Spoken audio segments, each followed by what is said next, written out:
Please read us a story, old bear. We'll all gather round. Dear old bear, sit in your favorite chair. We'll sit all around, dear old bear.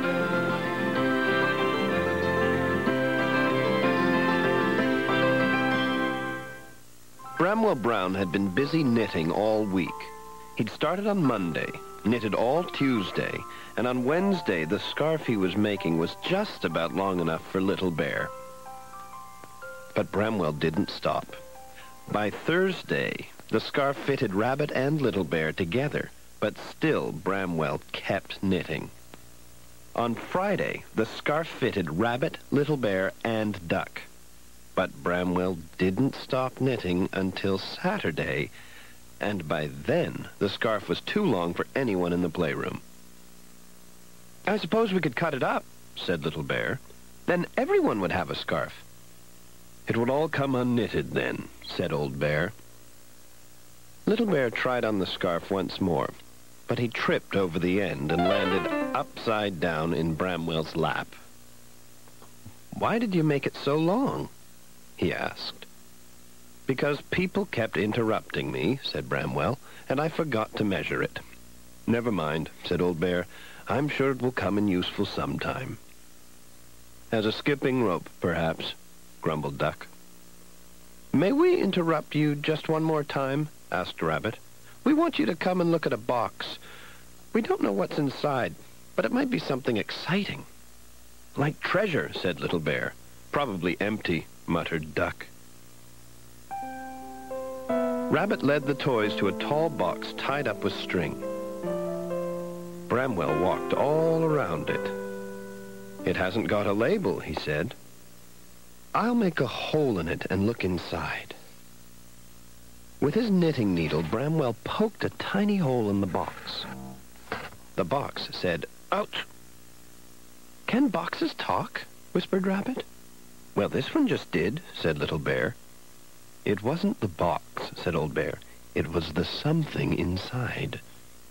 "What a pity," said Little Bear. "It can't be treasure, then." "Well, it might be something guarding the treasure," said Rabbit hopefully. "Go on, Bramwell, open it, please." "I think I ought to talk to it first and see if it's friendly." He crept over to the little hole. "Hello," he called softly. "Are you friend or foe?" "Hello," came the muffled reply. "I think I must be a friend because I haven't heard of a foe, unless a foe is better than a friend, in which case I'm one of those." "It doesn't sound very sure," said Duck. "I think we ought to be prepared anyway," said Rabbit. "I'll find a net to catch it in case it suddenly jumps out." "I'll get a rope to tie it up," said Duck. "It might escape from your net." "And I'll find a bag to put the treasure in," said Little Bear, "just in case there is some."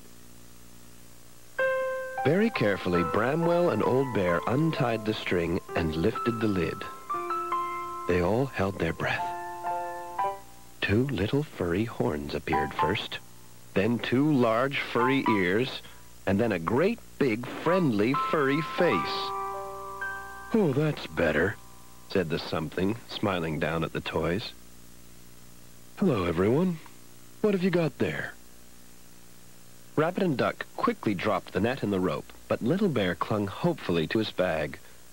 "Excuse me," he said. "Are you standing on some treasure?" The big furry head disappeared into the box and then popped out again. "Sorry," it said.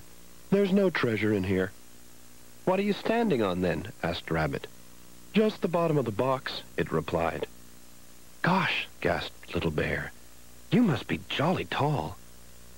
"That's right," said their new friend. "I'm Jolly Tall. That's my name. But you can call me Jolly if you like. Do you like my new house?" "Well, actually," said Little Bear, "we thought it was just a box. It would look better with doors and windows." Jolly agreed, so the toys set to work.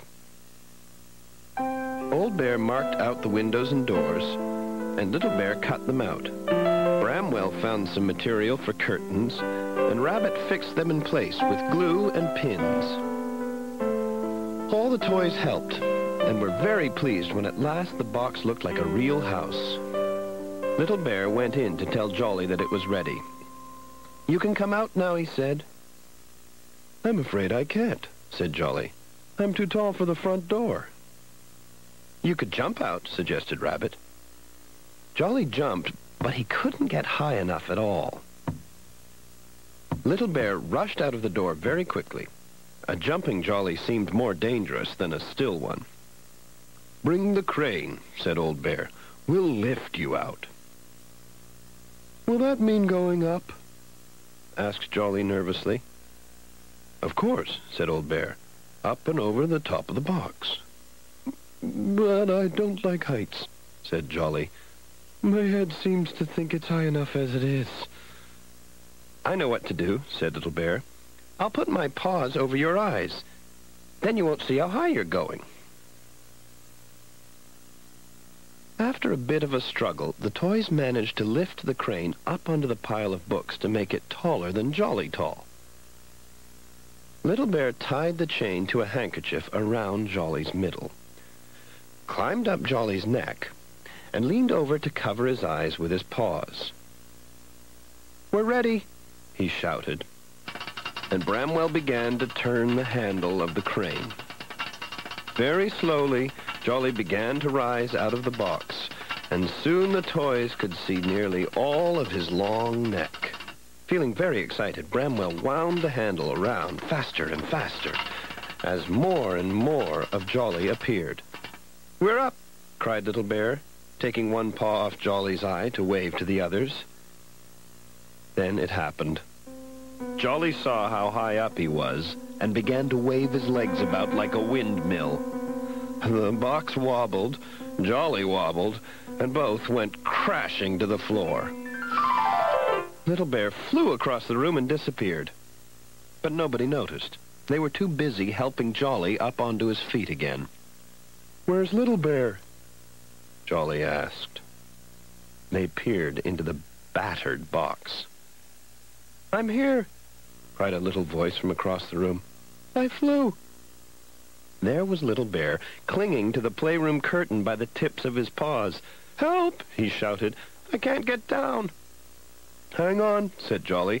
He galloped to the rescue. "I think I can get you down. You can slide down my neck." Little Bear could hang on no longer. He let go of the curtain, shot all the way down Jolly's neck, and fell plop into the net that Bramwell held out for him. He enjoyed it so much that he wanted another turn. But Old Bear said that it was time for bed. "Where's Jolly going to sleep?"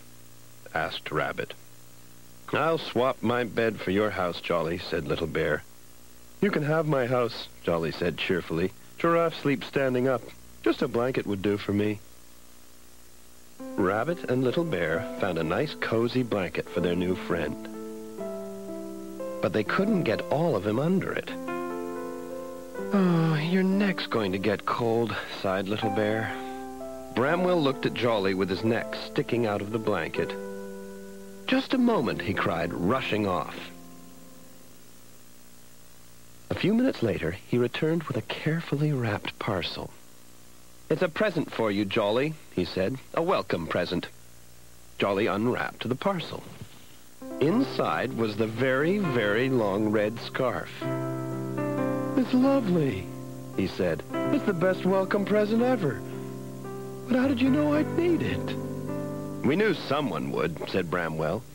And he wound the extra long scarf round and round and round Jolly's long neck. "We thought you were a box of treasure this morning," said Rabbit. "Or just an empty box," said Duck. "But we're very glad you weren't," said Little Bear. "A new friend is much more fun than a whole box full of treasure."